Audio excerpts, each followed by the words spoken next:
What's up everyone? Week 2 of the team tour has passed, and you can see here these are the games that I had to play for my team. I had to play on the weekly pack that has already passed, but before we hop into showcasing one of the games right here, I'm going to very quickly invite you to the SAP dojo and hopefully you can sign up for a future tournament if you want to play. I would highly recommend it because it's super fun, the wins feel very fulfilling, and you get to be a part of a pretty nice community, which is kind of a rarity these days, so I'll leave a link to their Discord in the description. Other than that, I wanted to really quickly go over the games that my teammates have played, just so I can flex with the best teammates that I have a little bit. So at the time of recording, we have Echo, who has played on the Turtle Pack against Tibi and he won 3-1, so good job Echo, super reliable so far, he's been getting wins constantly, so I'm very happy to have him on my team. We also have Mav, who did not perform last week, but this week he did perform, he got a 3-1 victory against Booger on his favorite puppy pack. So I have lots to learn from him when it comes to the puppy pack gameplay. For now I think he's going to be continuing to play on here if I'm not mistaken. But we also have Sincere, who has been playing on the Star Pack against Marcodo, one of the best players in the Star Pack ever, and unfortunately he lost 0-3, so you can't win them all I guess. But I think Tyler, who is the captain of the team, has still not played his game at the time of recording this video, so basically you can view my game as the deciding one. I really like this, by the way, about the team tour, that every game that you play feels super relevant. It could be the match, the tiebreaker, the match decider. And let's hop into one of the games and show you how I did. I think I'm going to do this top one because it's the final one and also the one that I covered up with spoilers. So yeah, let's hop into it. I'll probably be discussing the misplays that I have committed, and for turn 1 I think it's kind of fine that I did this. Unfortunately no pairs, but what can you do, you can't win them all. My opponent right here, Castle, actually got a little bit lucky with a duck pair, so he's most likely going to level up into something pretty decent on turn 3. Meanwhile, I'm going to get some doubles in the duck and actually get the triple duck there, which is super sweet. I also pick up a duckling, which I think is super nice to have when you have drawn the first turn especially. And I'm going to mention this because I did not see my opponent doing this even once. So as you can see right here, Snail is in the pack, so ideally, if you draw the first turn, you want to be losing the second turn because you want to be getting some snail value. HP in this pack is super important to have. You have the rabbit, you have the snail, you have the worm to synergize with the rabbit. You also, very importantly, have the peacock, which is going to really enjoy having lots of HP because it's going to get its attack automatically. You also have stuff like the lollipop, so if you get enough HP you can perhaps swap the stats and then you can start scaling up the HP once again and you have a pretty balanced unit. Whatever the case though, let's continue onward. We're going to click play and you can see I find one triple, so at least we'll find one tier 3 unit in the next turn. For now we're hoping for a loss, and thankfully because my opponent has been picking up some cockroaches, he's actually pretty powerful on this turn and he ends up beating me, which once again is a detriment for him. I really wanted to lose there, and you can see why. Double snail and also a rabbit from the level up. So what I'm going to do here is I'm going to pick up all of the snails, the lemur, and even the rabbit. And I maybe could have played this a little bit better, you'll see what I'm about to do. I'll click play, picking up the snails, picking up the lemur as well, and I think it would have been a little bit better maybe for me to either buff the snail or the lemur with the HP. Rabbit already has a lot of HP and also it doesn't have a lot of attack, so it can't really utilize extra HP better. But my thought process was like, Rabbit is most likely the unit that's going to stick around out of these, so I wanted to buff it a little bit further. So what I do is I take the garlic press, I freeze the rabbit, sell the duckling and buy the rabbit, and both of the snails are going to trigger, giving us a massive amount of HP. You can see rabbit 1-8 stat line on turn 3, which is absolutely insane. Unfortunately, my opponent got a lemur as well. I think without garlic for him to protect himself, I would have won there. No matter though, we still like getting losses because we still have double snail on the team. I'm not really sure what I want to be doing on this turn. Maybe buy some apples because I don't really have any hopes of getting a level up for next turn. All that I could have hit is the snail and the lemur, and unfortunately I hit neither. Hopefully we don't lose this turn because it's going to get a little bit scary, and actually we don't. Very nice, we managed to stabilize right here, and I think we are pretty far ahead when it comes to scaling. My opponent is mostly going for tempo stuff in the lemur and the muskox. I pick up another rabbit, I buy a salad. Maybe I should be fishing for level ups for turn 7 because I might be ahead right now, and I also want to be losing once again because of the snail. But maybe it does pay off. And you can see right here, because he has lots of attack and he actually leveled up into a penguin, which I think is pretty decent for this weekly. I end up losing once again, so snail once again has a lot of value. I'm going to renew my garlic toy, I'm going to stack onto the rabbit, basically doubling its attack. No need for another rabbit, we already have the level up prepared. And hopefully we win this time. Double garlic on the opponent though, very scary stuff, but you can see the HP on the rabbit doing massive work. We claim a victory right there, stabilizing once again. So yeah, we have a level up ready. Perhaps if we find the lemur, which we do, we actually get yet another level up. One thing that I should point out though, I was blind to the fact that there were multiple lollipops in the shop. You can see I'm desperately in need of attack right now, and I think a lollipop even on the rabbit could have been maybe useful, just to take out a strong front line and this can trade up or something like that. Just something on the cards. Let's get our level ups now, maybe our play will change. And it does actually change a little bit. We take the garlic toy and we level up into an alpaca plus a fire ant.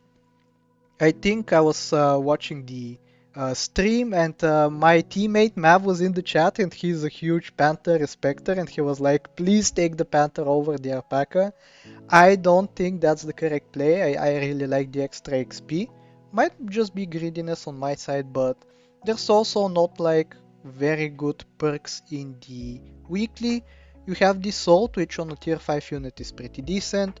You also have a durian in case my opponent scales up, but I think I'm the one ahead on scaling for now. And we also have a tomato, which could be kind of useful if my opponent starts building up a pretty decent backline. Oh, and there's also the steak, I guess, but once again, when our opponent is not scaling, I don't think it's a decent play. So I pick up the alpaca right here. Yep, alpaca. Selling the cockroach, it was about time, and we take the fire ant as well. It's going to give some much needed attack to our team, and I even consider a cockatoo right here just to buff up the fire ant a little bit further so it can give more attack to my entire team. Here I made a pretty big misplay, and I'm curious as to how many of you will see it.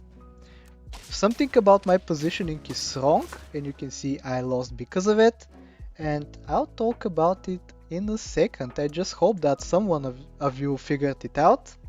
The misplay is that the fire ant gives attack to the highest tier friend, so it's always going to give its attack to the alpaca, and that in turn means that I should have placed it like 3rd or even 2nd position, but in my mind this is the old version of the fire ant that buffs random targets, so I just thought I got unlucky and I did not correct this mistake.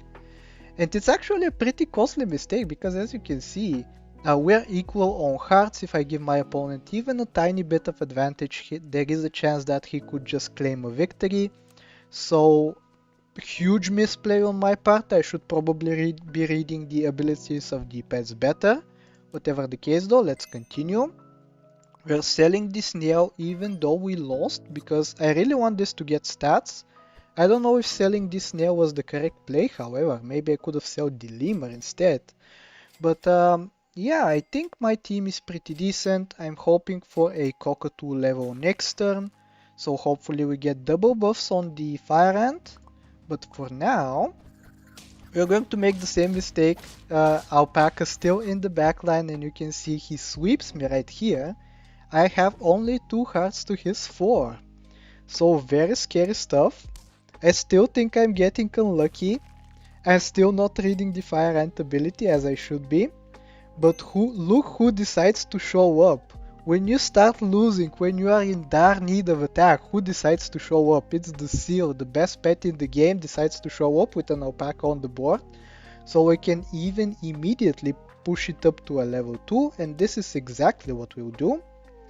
Taking a seal, taking another seal, and even a sauropod, which I don't know if that's the play or not, but I really like this combo with a rabbit plus seal plus sauropod, even an alpaca in there, so you have an extra chocolate. So yeah, we're hoping to hopefully stabilize. I don't know how likely it is, but with this kind of positioning, it is a little bit better, because now the fire ant has a chance of hitting the seal as well. And actually this is a genuinely 50-50 shot that we lost this time. We could have hit the seal. Maybe I could have placed my units a little bit better to avoid this kind of situation happening. But you can see if I had 1 more HP right here, I could have drawn, but instead I lose. So I'm down to 1 heart against his 4 hearts. I'm feeling super dire right now, but you can see my scaling is on deck. He only has a rabbit and a penguin. I have a level 2 seal, level 2 rabbit, yet another seal in the shop which I might or might not take. And we also have a sauropod for the extra gold. So we're probably going to transition away from this alpaca because it's been a bad luck charm. Yep, we're selling it in favor of the sauropod. We're going to buy waffles onto the seal. And hopefully we find something nice. We actually do find, this is not what I wanted to do. I actually do find a cow, and because I don't really want to sell this 10-20 lemur, otherwise I think I would lose, I just have to admit to my misplay of buying the sauropod and have to buy the cow instead, which is super synergistic with this team. You really want to have double foods in order to give to the seal and the rabbit. So here you can see I'm buying the salad, hoping that it hits the seal, and then I will buy the cow as well. And we're going to start buffing up like crazy. And I actually like this kind of setup with the fire ant receiving some attack from the seal giving attack to all of the rest of our units, so we're actually double dipping on the attack department. So actually we don't even need that much attack in order to get to 50 on most of these units, but I decide to invest anyway. And hopefully this time we don't lose. I reposition once again, making the same misplay of putting the seal in the bag because the fire ant is going to buff it guaranteed. Whatever the case though, we win because our stats are finally superior to the opponent, even though he has some garlic toys.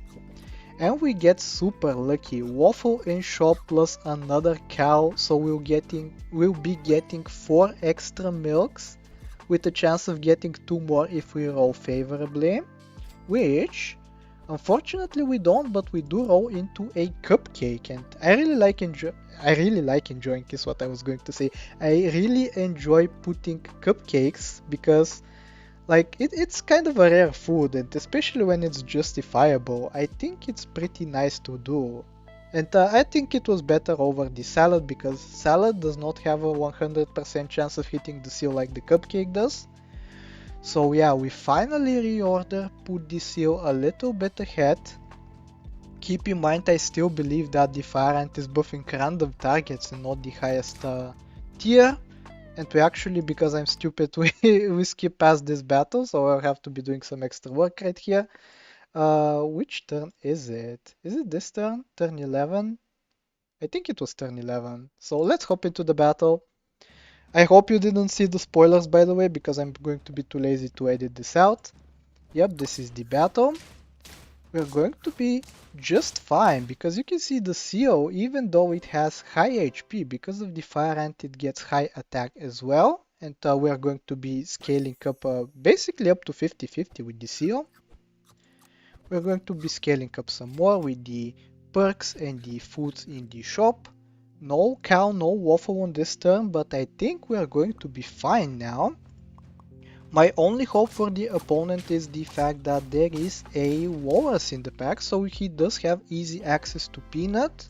There is also no melon or no protection at all from the peanut as well, so if he manages to get a couple of peanuts, here it is, the walrus right here, and you can see no melon, no stuff like that. Not even a crane or something, so you can hurt yourself mid-shop so you can get a melon. So yeah, in order to prevent a potential peanut unit from appearing, I put a tomato onto the fire ant. Maybe it takes out this cow that has potentially gotten peanut at this point, so this is my thought process right there. We're going to play out this turn. I think it's pretty self-explanatory what I do right here. Just buying the foods, thankfully hitting the seal buffing up massive amounts of attack. And yeah, this is going to be the final team. Let's hop into the battle and see how it goes. And if I'm not stupid this time, hopefully I managed to put it in slow motion and not actually skip it. You can see here my opponent actually got double sauropod with the rabbit, which it basically foils my plans of getting the tomato to work. But you can see my stats are just so much better than the opponent that they just have zero chance of winning. So yeah, good game to my opponent, good game to Castle. This was a 3-0 victory for me, I believe. And I felt very fulfilled to get this. Because like, as I said before, you feel like every match that you play matters and every victory that you get matters. And I think Castle put up a very good fight, honestly. I was struggling throughout every single game and he made it very fun for me to win, so thank you very much for the competition. I hope we get to fight again in the future, but for now, this is going to be the video. So if you like what you see, I hope that you like, sub, do all the generic stuff, and I'll talk to you next time. Take care.